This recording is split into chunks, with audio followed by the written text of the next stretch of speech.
ہیں کہ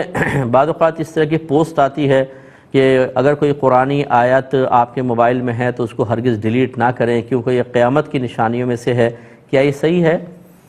دیکھیں، نبی کریم صلی اللہ علیہ وسلم کے دور میں تو مطلب موبائل تھا ہی نہیں، اور اگر کوئی یوں مفہوم لے کہ جی حدیث میں کہیں آیا ہے کہ آخر زمانے میں قرآن مٹا دیا جائے گا اور آپ ایسا کر رہے ہیں یہ بھی مٹانا ہوا تو لہٰذا یہ منع ہوگا، ایسا بھی نہیں ہے۔ آخری زمانے میں قرآن اٹھا لیا جائے گا۔ یہ ضرور ہے کہ جب سارے کافر ہوں گے تو بے حرمتی سے بچنے کے لیے قرآن غائب ہو جائے گا اور کسی کے پاس نہیں رہے گا، اور قیامت کافروں پر قائم ہوگی، مسلمانوں پر قائم نہیں ہوگی۔ لیکن اس طرح نہیں ہے کہ آپ اگر کوئی آیت لکھی ہے اس کو ڈیلیٹ کریں تو یہ قرب قیامت کی نشانیوں میں سے ہے، اور چونکہ اکثر قرب قیامت کی نشانیاں ناجائز امور پر مشتمل ہیں، یعنی ناجائز امور کی نشاندہی کی گئی ہے تو یہ گناہ ہوگا، ایسا کچھ بھی نہیں ہے۔ ہم ٹیچر ہیں، ہم لوگ کتنی مرتبہ آیات لکھتے ہیں اور اس کو مٹاتے ہیں، کہ ہم مصنف بھی ہیں، میں نے کتنی کتابیں لکھتے ہیں، پھر دیکھتے ہیں بھئی آیت یہاں نہیں آنی تھی، اس کو ڈیلیٹ کر دیا جاتا ہے، تو اس کا مطلب تو یہ ہوا کہ سارے کے سارے لوگ گناہ گار ہوتے رہیں گے۔ ہاں، اگر حدیث میں ہوتا، کہیں واضح طور پہ اس طرح موجود ہوتا تو پھر سارے کر بھی رہے ہوتے تو منع کیا جاتا،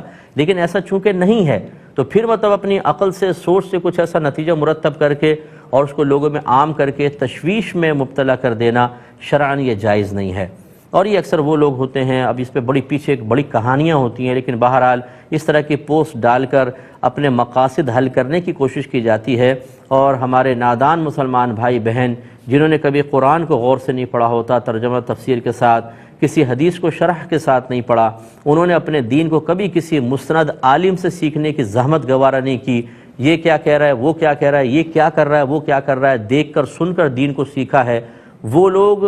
قرآن کی آیات سے اتنا خوفزدہ نہیں ہوں گے، حدیثوں میں بیان کردہ عذابات سے ان کے دل نہیں لرزیں گے، اس طرح کی پوسٹ سے کانپ جائیں گے ایک دم، اور فوراً پوچھیں گے ہم تو گھبرا گئے، ہم نے تو یوں ہوا وہ ہوا۔ اس کا مطلب ہے کہ ہمارے ایمان میں بڑی کمزوریاں ہیں، ایسی چیزوں کی پرواہ نہ کیا کریں۔ اللہ عمل کی توفیق عطا فرمائے۔